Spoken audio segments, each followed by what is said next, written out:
Force mode allows Genius Pro chargers to manually begin charging a battery with voltage too low for the charger to detect. Here's how to use force mode. First, a word of caution. In force mode, the charger's safety features are disabled, and live power is present as soon as force mode is enabled. Do not allow the battery cables to touch together. To activate force mode, press and hold the mode button for 5 seconds.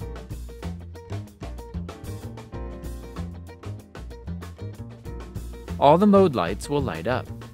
Now select the appropriate charge mode by pressing the mode button until the appropriate mode lights up.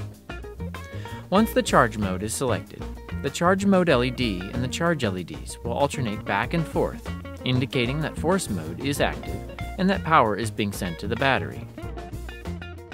After 5 minutes, the charger will return to its normal mode of operation and standard safety features will be re-enabled.